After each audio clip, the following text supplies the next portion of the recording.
అందరికీ నమస్కారం.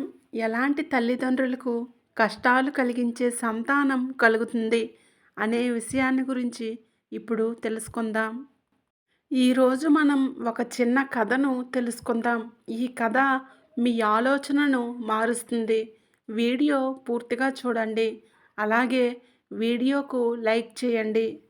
ఎలాంటి తల్లిదండ్రులకు దుఃఖాన్ని కలిగించే పుత్రులు జన్మిస్తారు? మన జీవితంలో చేసే మంచి చెడు కర్మలు మనల్ని వెంటాడుతాయి. ఇప్పుడు మనం అనుభవిస్తున్న సుఖాలు, దుఃఖాలు అన్నీ కూడా మన పూర్వపు కర్మ ఫలితాలే. ఒక ఊరిలో సారంగ్, భీమ అనే 2 కుక్కలు ఉండేవి. అవి రెండూ కూడా మంచి మిత్రులు. అవి ఎప్పుడూ ఒకే దగ్గర నివసిస్తూ ఉండేవి. అవి ఎక్కడికి వెళ్ళినా రెండూ కలిసే వెళ్ళేవి. ఒక రోజున సారంగ్ అనే కుక్క భీమ అనే కుక్కతో ఇలా అంటుంది. చూడు, మనం పూర్వజన్మలో ఎలాంటి కర్మలు చేశామో ఇప్పుడు మనకు కుక్క జన్మ లభించింది. ఈ శరీరంలో ఏ సుఖము లేదు. తిందామంటే తిండి కూడా దొరకదు. సరిగ్గా నిద్ర ఉండదు. మనకు ఏమాత్రము గౌరవం ఉండదు. మనం మానవులకు ఎంత సేవ చేసినా వాళ్ళు ఒక్క పూట భోజనం కూడా సరిగా పెట్టరు. చివరికి మన మరణం కూడా సుఖంగా లభించదు. అందుకే అందరూ కుక్క చావు చచ్చాడు అంటారు. మనకి ఒక నివాసం ఉండదు.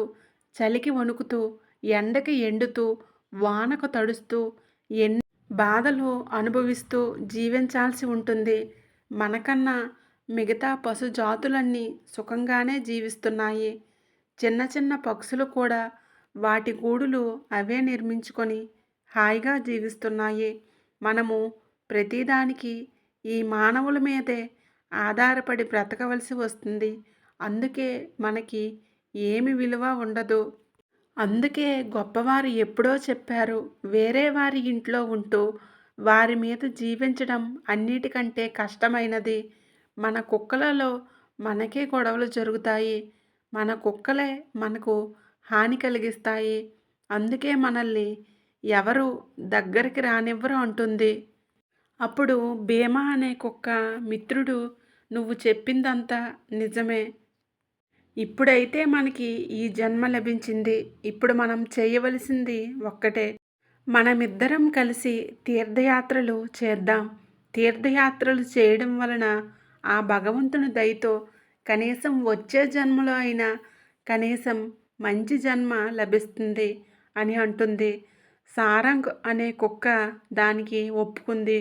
ఆ 2 కుక్కలు తీర్థయాత్రలు చేయడానికి బయలుదేరాయి. వెళ్ళే దారి గురించి వాటికి ఏమాత్రమూ జ్ఞానం లేదు. భగవంతుని మీద భారం వేసి ముందుకు వెళుతున్నాయి. అలా వెళ్తూ వెళ్తూ దారిలో సాయంత్రం అయింది. 2 కుక్కలు ఒక ఊరి చివర ఉన్న చెట్టు కింద విశ్రాంతి తీసుకుంటున్నాయి. వాటికి ఆకలి కూడా బాగా వేస్తుంది. ఆ చుట్టుప్రక్కల ఉన్న పొలంలో వాటికి కొన్ని ఎలుకలు కనిపించాయి. ఆ ఎలుకలను చూసిన భీమా అనే కుక్క నోటిలో నీళ్లు తిరుగుతున్నాయి. అప్పుడు ఆ కుక్క, మిత్రుడా, అటు చూడు, పొలంలో పెద్ద పెద్ద ఎలుకలు ఉన్నాయి. బాగా ఆకలి కూడా వేస్తుంది. ఈ రోజుకి వీటిని తిని మన ఆకలిని తీర్చుకుందాం అని అంటుంది. అప్పుడు సారంగ్ అనే కుక్క, నువ్వు ఏం మాట్లాడుతున్నావు? మనం వేట కోసం ఇక్కడికి రాలేదు. తీర్థయాత్రలు చేయడానికి వచ్చాము. మనం తీర్థయాత్రలు చేస్తున్నప్పుడు ఏ ప్రాణిని చంపడం అనే ఆలోచన కూడా మన మనసులోనికి రాకూడదు. ఒకవేళ వాటిని చంపి తింటే మనం తీర్థయాత్రలు చేసిన ఏ ఫలితమూ లభించదు. పైగా పాపము తగులుతుంది. ఇప్పుడు మనం శాకాహారం మాత్రమే తినాలి అని అంటుంది. అప్పుడు భీమా అనే కుక్క, మిత్రుడా, మనకి శాకాహార భోజనం కేవలం ఊరిలోనే దొరుకుతుంది. మనమిద్దరం ఈ ఊరిలోనికి వెళ్దాం. ఎవరికి ఏది దొరికితే దానినే తిని మన ఆకలిని తీర్చుకుందాం. తర్వాత మనమిద్దరం ఇదే చెట్టు కింద మళ్ళీ కలుద్దాం అని చెప్పి 2 కుక్కలు వేరు వేరు మార్గాలలో ఆ ఊరిలోనికి ప్రవేశించాయి. ముందుగా సారంగ్ అనే ఒక బ్రాహ్మణ ఇంటి ముందుకు చేరుకుంది. ఆ బ్రాహ్మణుడు పూజ చేసి భోజనానికి కూర్చున్నాడు. అతని భార్య భోజనాన్ని ఒక పాత్రలో తీసుకువచ్చి అతని ముందు పెట్టింది. ఆ బ్రాహ్మణుడు చాలా భగవద్భక్తి కలవాడు. భోజనం చేసే ముందు ఆ భగవంతునికి నమస్కరించాడు. అంతే. వెంటనే ఆకలితో ఉన్న ఆ కుక్క ఆ బ్రాహ్మణుడు తినే కంచంలో నుంచి మూతి ఉంచి ఒక రొట్టెను తీసుకొని బయటికి వెళ్ళి తినడం ప్రారంభించింది. అది చూసిన బ్రాహ్మణుడు అక్కడి నుండి లేచి, చూడు, తినే కంచంలో ఈ కుక్క ఎంగిలి చేసింది. మిగతా ఆహారాన్ని కూడా ఈ కుక్కకి పెట్టు. పాపం, ఆ కుక్క చాలా ఆకలిగా ఉన్నట్టు ఉంది. నాకు వేరే భోజనం ఏర్పాటు చెయ్యి అని ఆ బ్రాహ్మణుడు అంటాడు. ఆ బ్రాహ్మణుడు భార్యకు చాలా కోపం కలిగింది. ఎందుకంటే ఆమె కష్టపడి ఆ భోజనాన్ని తయారు చేసింది. కానీ ఆమెకు కూడా ఆ కుక్కను చూస్తే జాలి, దయ కలిగాయి. అప్పుడు ఆమె ఎంతో ప్రేమతో ఆ మిగిలిన ఆహారాన్ని కూడా ఆ కుక్కకు పెట్టేసింది. మంచి రుచిగల భోజనం చేసినందుకు ఆ కుక్కకు చాలా ఆనందం కలిగింది. ఆ బ్రాహ్మణుణ్ణి ఆశీర్వదించి అక్కడి నుండి మళ్ళీ చెట్టు కిందకు చేరుకొని భీమా అనే కుక్క కోసం ఎదురు చూస్తూ కూర్చుంది. అటు భీమా అనే కుక్క మాత్రం ఒక వ్యాపారి ఇంటి ముందుకు చేరుకుంది. అదే సమయంలో ఆ వ్యాపారి భోజనం చేయడానికి కూర్చున్నాడు. అదే సమయంలో ఆకలితో ఉన్న ఆ కుక్క వ్యాపారి కంచంలో నోటిని పెట్టి ఒక రొట్టెను తీసుకొని బయట తినడం ప్రారంభించింది. ఆ వ్యాపారికి ఆ కుక్క చేసిన పని ఏమాత్రమూ నచ్చలేదు. కోపంతో ఊగిపోయాడు. ఒక కర్రను తీసుకొని వెనుక నుండి గట్టిగా కొట్టడం ప్రారంభించాడు. అలా గట్టిగా కొట్టడం వలన ఆ కుక్కకు నడుము విరిగిపోయింది. దానికి నడవడం చేత కావడం లేదు. పాకుతూనే అక్కడి నుండి ముందుకు కదిలింది. ఒక రొట్టె తిన్నందుకు ఇంత శిక్ష పడుతుందని ఆ కుక్క ఊహించలేదు. ఇటు తన మిత్రుని కోసం ఎదురు చూస్తున్న సారంగు ఏమైంది? ఇంకా నా మిత్రుడు రావడం లేదు. ఏదైనా ప్రమాదం జరిగి ఉండవచ్చు. నేనే వెళ్ళి చూస్తానంటూ ఆ కుక్క వెళ్ళే దారిలోనే వెళుతూ ఉంటుంది. అలా కొద్ది దూరం వెళ్ళగానే పాకుతూ ఉన్న తన మిత్రుడు కనిపిస్తాడు. సారంగు కుక్క నడుము విరిగిన కుక్కను చూసి చాలా బాధపడుతుంది. మిత్రమా, నీకు ఏం జరిగింది? నిన్ను ఈ దశకు తీసుకువచ్చిన పాపాత్ముడు ఎవరు అని అడుగుతుంది. అప్పుడు ఆ కుక్క ఏడుస్తూ జరిగిన విషయమంతా చెప్తుంది. వ్యాపారి చేసిన పనికి సారంగు కుక్కకు చాలా కోపం వస్తుంది. కానీ ఏమీ చేయలేని పరిస్థితి. మిత్రమా, ఇక నేను బ్రతికినా చచ్చినా ఒక్కటే. ఆ వ్యాపారి నా నడుమును విరిచి తీర్థయాత్రలు చేయకుండా చేశాడు. ఇక విరిగిన నడుముతో నేను జీవించాలని అనుకోవడం లేదు. దయచేసి ఇక్కడి నుండి నన్ను గంగానది ఒడ్డుకు తీసుకొని వెళ్ళు. నా ప్రాణాన్ని అందులో వదిలేస్తాను అని అంటుంది. మిక్కిలి బాధతో అక్కడ నుండి గంగానది ఒడ్డుకు తీసుకొని వెళ్తుంది.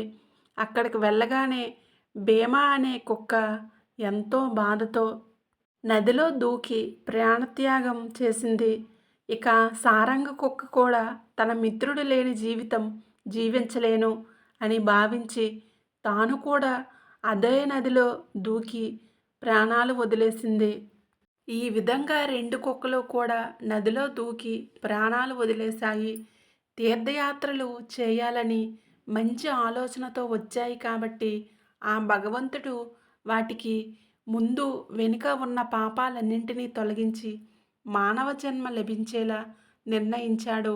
ఆ భగవంతుని ప్రేరణతో సారంగ్ అనే కుక్క తనకు చివరగా మంచి ఆహారం పెట్టిన బ్రాహ్మణుని ఇంటిలో పుత్రునిగా జన్మించింది. ఇక భీమా అనే కుక్క చివరిగా తన నడుమును విరిచిన వ్యాపారికే పుత్రునిగా జన్మించింది. ఇద్దరికీ కూడా ముందుగా ఏ సంతానము లేదు. చాలా రోజుల తరువాత ఆ వ్యాపారికి పుత్రుడు జన్మించాడు. ఆ సంతోషంలో ఆ వ్యాపారి పెద్ద పండగ చేసుకున్నాడు.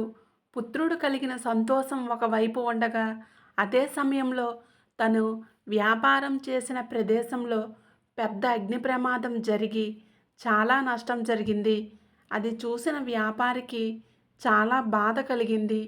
ఇది జరిగిన కొన్ని రోజులకే తన భార్య అనారోగ్యం పాలైంది. వ్యాపారి యొక్క ధనం మెల్లిమెల్లిగా ఖర్చు అయిపోయింది. ఈ సారంగ్ అనే కుక్క బ్రాహ్మణుడి ఇంట్లో పుత్రునిగా జన్మించగానే ఆ బ్రాహ్మణుడికి మహారాజు వద్ద పెద్ద ఉద్యోగం లభించింది. ఇలా మెల్లిమెల్లిగా ఆ బ్రాహ్మణుడు వృద్ధి చెందుతున్నాడు. చాలా ధనాన్ని సంపాదిస్తున్నాడు. తన కొడుకు కూడా తండ్రిలాగే పెద్ద పెద్ద విద్యలను అభ్యసించి రాజ్యం మొత్తంలో పెద్ద పేరును సంపాదించుకున్నాడు. అటు ఆ వ్యాపారి కొడుకు చెడు అలవాట్లకు బానిసగా మారి మిగిలిన కొద్ది ధనాన్ని జోదం, మద్యం, వేశ్య సాంగత్యం అంటూ అన్నింటినీ ఖర్చు చేసేశాడు. వ్యాపారి ఏమైనా అంటే చాలు కోపంతో ఊగిపోతూ అతడిని విపరీతంగా కొట్టేవాడు. ఒకరోజు మద్యం మత్తులో ఆ వ్యాపారిని కర్రతో గట్టిగా కొట్టగానే అతడి నడుము విరిగిపోయింది. ఇక వ్యాపారి నడవలేని స్థితికి చేరుకున్నాడు. ఒకరోజు ఆ వ్యాపారి తన భార్యతో ఇలా అంటున్నాడు.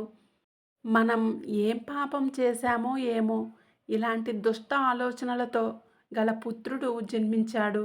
ఇలాంటి పుత్రుణ్ణి కనడం కంటే సంతానం కలగకపోతేనే బాగుండేది. అప్పుడు ఆ వ్యాపారి భార్య, చూడండి, మీకు గుర్తుందా, మీరు ఒక అమాయకమైన కుక్కను కొట్టి దాని నడుముని విరిచేశారు. దాని ఫలితమే ఇప్పుడు మనకి వచ్చిందని భావిస్తున్నాను. అందరూ అంటారు కదా, మనం చేసే మంచి చెడు కర్మలు ఏమైనా మన వద్దకే తిరిగి వస్తాయని. అదే ఇప్పుడు మనకు జరుగుతుంది. దాని ఫలితమే మనము ఇప్పుడు అనుభవిస్తున్నాము. మనము చేసిన పాపపుణ్యాలే మనకు సంతానంగా లభిస్తాయి. సంతానం వలన మనకు సుఖాలు లభిస్తున్నాయి అంటే ఇంతకుముందు మనము మంచి కర్మలు చేశామని, అదే సంతానము వలన మనకు కష్టాలు కలుగుతున్నాయి అంటే మనము ఇంతకుముందు చెడు కర్మలే చేసినట్లు. అందుకే ఎప్పుడూ కూడా మంచి కర్మలే చేయాలి. అప్పుడే మనకు అంతా మంచి జరుగుతుంది అని అంటుంది. అప్పుడు ఆ వ్యాపారి తాను చేసిన తప్పును తలుచుకొని బాధపడి కుమిలి కుమిలి ఏడుస్తున్నాడు. తాను చేసిన కర్మల ఫలితాలను అనుభవిస్తున్నాడు. చూశారు కదా. మీకు కనుక ఈ వీడియో నచ్చితే జై శ్రీరామ్ అని చిన్న కామెంట్ చేయండి. వీడియో నచ్చితే వీడియోకి లైక్ చేయండి, షేర్ చేయండి, సబ్స్క్రైబ్ చేసుకొని పక్కనే ఉండే గంట సింబల్ను ప్రెస్ చేయండి. Thank you for watching.